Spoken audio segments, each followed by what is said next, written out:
പണ്ട് സ്കൂളിൽ പഠിക്കുന്ന സമയത്ത് ഞാൻ ഭയങ്കര ബ്രില്യന്റ് ആയിട്ടുള്ള ഒരു സ്റ്റുഡന്റ് ആയിരുന്നു. ഗുണനപ്പട്ടികയൊക്കെ ഏത് ഉറക്കത്തിൽ ചോദിച്ചാൽ പോലും ഞാൻ പറയുമായിരുന്നു. ഇപ്പൊ കോളേജിൽ എത്തിയ പിന്നെ ചെറിയ കണക്കുകൾ കൂട്ടാൻ പോലും എനിക്ക് കാൽക്കുലേറ്റർ വേണം. ഇപ്പൊ എന്നോട് 8x7 എത്രയാന്ന് ചോദിച്ചാൽ പോലും ഞാൻ കാൽക്കുലേറ്റർ എടുത്ത് കുടിച്ചു നോക്കും. പറയുമ്പോൾ 8x7 എത്രയാ? 40 അല്ലല്ല 60.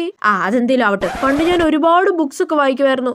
കണ്ട ഏത് ബുക്ക് കണ്ടാലും ഞാൻ വായിച്ചു നോക്കുമായിരുന്നു. ഇപ്പൊ എനിക്കിത് ആ മതിലിൽ എഴുതിയേക്കുന്നത് പോലും വായിക്കാൻ തോന്നുന്നില്ല. വന്ന് ഞാനിപ്പോ ഒരു മടിച്ചിയായി മാറി. What A lazy girl. പണ്ട് ഞാൻ ജനറൽ നോളജിന് മിടുക്കുകയായിരുന്നു. ആരേത് ക്വസ്റ്റ്യൻ ചോദിച്ചാലും എനിക്ക് പറയാൻ പറ്റുമായിരുന്നു. ഇപ്പൊ എനിക്ക് അമേരിക്കൻ പ്രസിഡന്റ് ആരാന്ന് ചോദിച്ചാൽ പോലും പറയാൻ പറ്റാത്ത അവസ്ഥയായി. What a knowledgeless girl. പറയുമ്പോൾ അമേരിക്കൻ പ്രസിഡന്റിന്റെ പേരെന്തായിരുന്നു? അയ്യോ, എന്റെ നാവിന്റെ തുമ്പത്തുണ്ട് അങ്ങേരുടെ പേര്. Ronald Thump. അല്ലല്ല, റൊണാൾഡ് റമ്പ്. അതെന്തേലും ആവട്ടെ. പണ്ട് ഞാനൊരു നെന്മമരമായ കുട്ടിയായിരുന്നു. ബസ്സിൽ കയറുന്ന അമ്മച്ചിമാർക്കൊക്കെ എണീറ്റ് സീറ്റ് കൊടുക്കാനുള്ള നല്ല ചിന്താഗതിയൊക്കെ പണ്ടുണ്ടായിരുന്നു. ഇപ്പൊ ഞാൻ അമ്മച്ചിമാരെ ബസ്സിൽ കണ്ട അവർക്ക് സീറ്റ് കൊടുക്കാതെ അപ്പ കിടന്നുറങ്ങുന്ന പോലെ അഭിനയിക്കും. ഞാൻ എന്ത് ക്രൂരയല്ലേ. വാട്ട് എ ക്രൂരത ഗേൾ.